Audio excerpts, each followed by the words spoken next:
Hi everyone, welcome back to my channel. I apologize for my hair, but this is just one of those days where I didn't have the energy to do anything with it, so it is what it is. I do have a review for you today that I'm really excited about. It's for the Anastasia Beverly Hills Sultry palette.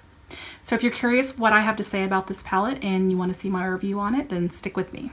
So this is my beat up palette. I've used it about 8 or 9 times so far, and I've used every shade in this palette. I give it a 5 out of 5 or an A+ for color story because it has 7 mattes and 7 shimmers, which is a really great ratio of mattes to shimmers in my opinion. It has 1 light tone matte, 1 light medium matte, 2 medium tone mattes, 1 medium dark matte, and 2 dark mattes. And then for shimmers and metallics, it has 1 light shimmer, 2 medium light shimmers, and then has 2 medium shimmers and 2 medium dark shimmers. So you really get a nice variation in tones that would allow you to just get a dozen different looks with this palette. I'm really impressed with having 14 shadows, just how many looks you can do with this palette. And really, to me, that's what Color Story is about. The first shade here is Fresh. And that pretty much blends into my skin tone. You can't really see it as I'm swatching it. This is a matte, it's a light tone beige. It's a pretty soft powdery formula, so when you tap in there, just be careful because you will get some kick up. It's perfect for setting your eyeshadow primer, and it's great for cleaning up mistakes or highlighting under the brow bone if you don't want too much shine under your brow bone. It wore well for 8 hours with no creasing, fading, or fallout that I could see. I mean, basically it's my skin tone, so it wasn't the easiest thing to see, but I didn't see any issues with it at all. It worked perfectly for what it is. Pearl, just right here. That color is Pearl, and it's not showing up very well in my lighting. I apologize for that. It is a light tone peachy shimmer shade. It has a pretty soft formula, and you can see that in the pan here. You can see how it kind of kicked up all of that product. It's surprisingly opaque though, given how light the color is, and it wore well for 8 hours with no creasing, fading, or fallout. It's pretty much a perfect lid shade. It works great as a brow highlight or an inner corner highlight. Next shade is Steampunk. And this is a mid-tone gold with a metallic finish. It wore well for 8 hours with no fading or creasing. It did have a tiny bit of fallout upon application, but honestly, this is the most pigmented shade in this entire palette. It was also one of the most long-wearing shades. It's perfect for a lid shade, and I really love this shade. It's even more beautiful in person.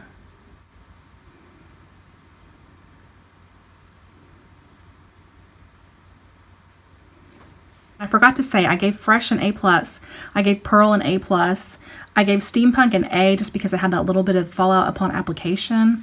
And then our next shade here is Rose Quartz. And the first wear test that I did of Rose Quartz, the shade had a lot of fallout upon application and during wear. It also had some slight creasing after 6 hours. And this is just a really pretty rose, kind of a medium toned rose color.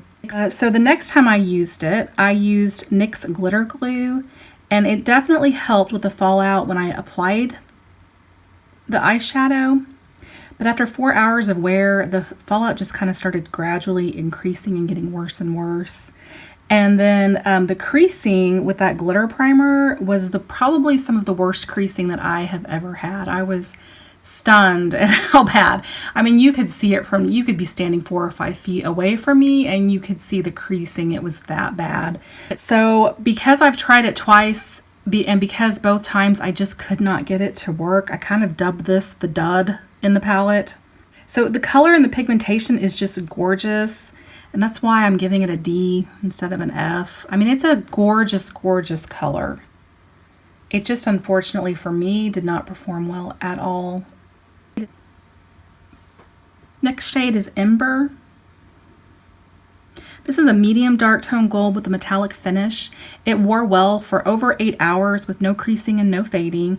It did have a little fallout on application, but none during wear, and the fallout showed up as a red glitter beneath my eyes. It brushed off pretty easily though. Pigmentation on this is fantastic. It's nearly as good as Steampunk. And this shade is great for deepening up the outer V or doing a smoky eye. And I gave this an A because it had that little bit of fallout upon application. Next shade is Bloom, and I'll tell you what, it feels gritty in the pan, but it applies beautifully. Look at that. It's got gorgeous pigmentation. It's a medium coral, and it's a matte. Its texture isn't as soft as Fresh, which is this shade over here. So you don't have quite as much kick up in the pan. It lasted over 8 hours with no fading or creasing, and it makes a great crease shade to brighten up a look, and there's no fallout. It's very buildable shade, and it blends beautifully. It's a gorgeous shade. Look how bright that is. Next shade is Birch. This is a light medium toned brown matte, and it feels firm and a little bit gritty in the pan, but it applies beautifully and it blends wonderfully. It's a perfect transition or crease shade, and it lasted well over 8 hours with no creasing or fading or no fallout. I actually wore this for 11 hours and had no issues with it. It's a really great transition shade. Forgetting to tell you what grades I'm giving. I gave Birch an A+. Next is Cinder.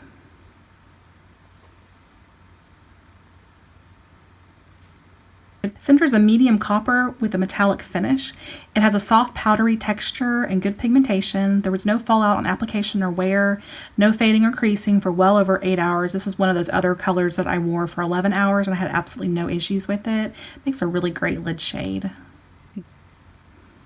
Ooh, you can see how Twig is soft in the pan. See that kick up right there?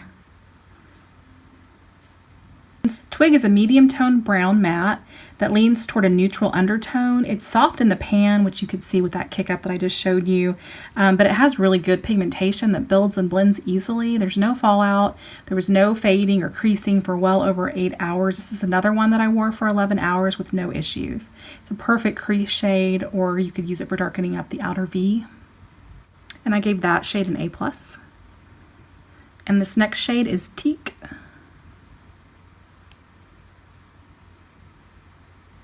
Teak is a darker toned copper than Cinder. So it's Cinder right here. It has a metallic finish and it's very creamy in the pan. It's extremely pigmented. It's almost as pigmented as that steampunk that I love so much. It had no fallout or creasing. However, it did have a slight fading at the 8 hour mark. It was a little bit before the 8 hour mark, which is why I bring it up. It was a perfect shade for darkening the outer V or for creating a smoky eye. It's very pretty to line the lower lash line as well. It's a beautiful color. The next shade is Dystopian.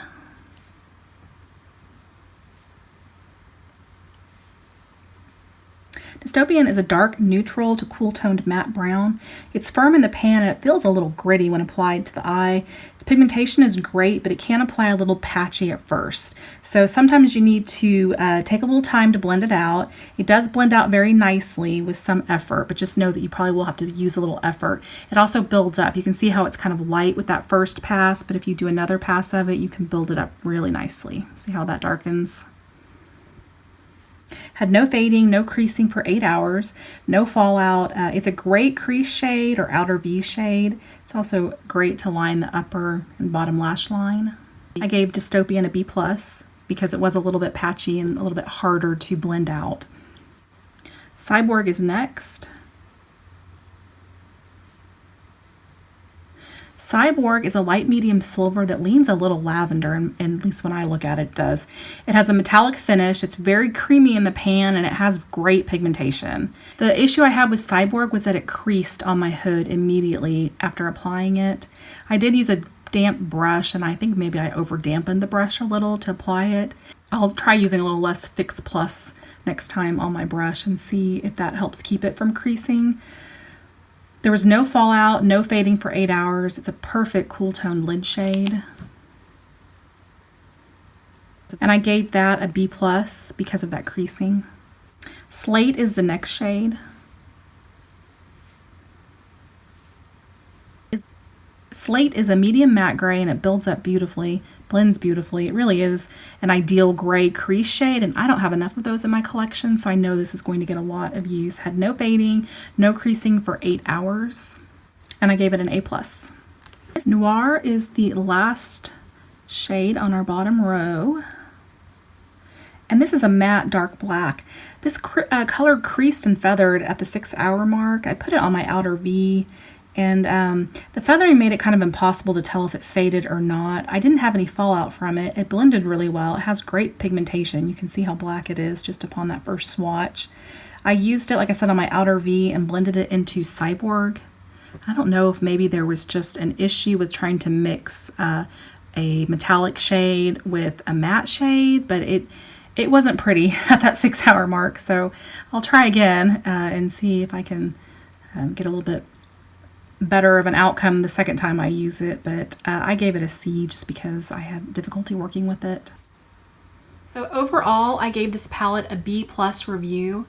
Mainly that's because I had issues with Rose Quartz, which is a complete dud for me. I'll probably never use that shade again. And then Noir, I had issues with that. And then several of the metallics had fallout on them.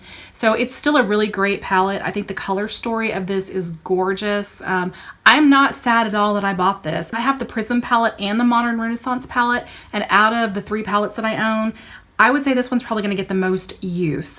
This has colors in it that really speak to me. My favorite color was one that I did not even swatch when I went into Ulta to buy this.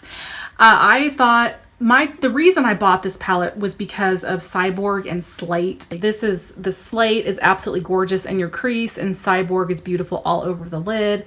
And when I swatched those, I knew I had to have this palette because I'm really into cooler tones. I think they look good on me, better than warmer tones do. And so I swatched those and thought, yeah, I gotta have this. Swatched Rose Quartz and thought, that's amazing, gotta have that. That ended up being a dud, unfortunately. But the one color that is my favorite was the one that I didn't even swatch it. Would never in a million years have considered it something that I would just absolutely die for. And it's that steampunk color, and I'm wearing it today. It is absolutely stunning. It is the most pigmented color in the palette. I have it on my eyes right now. Last all freaking day. We're talking 11-hour wear. And I just want to wear this every single day. It's gorgeous. Cyborg would be my second favorite color. They're both stunning.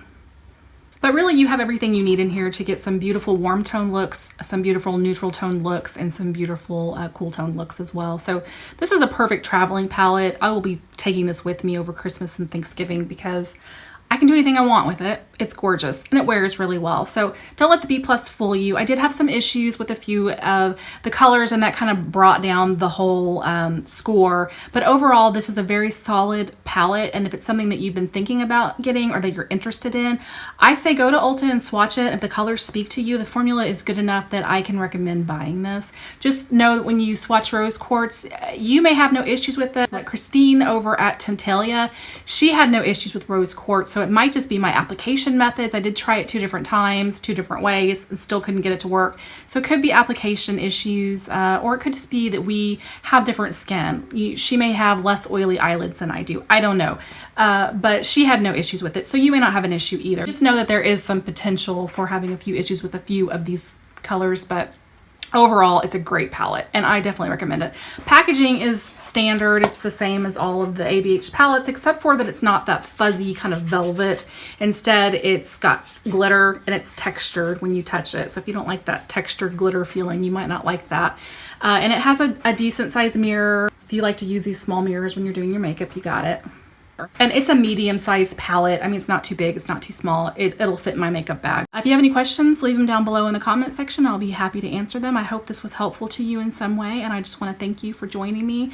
And I hope you're having a great day wherever you are, and I hope to see you again soon. Thanks. Bye-bye.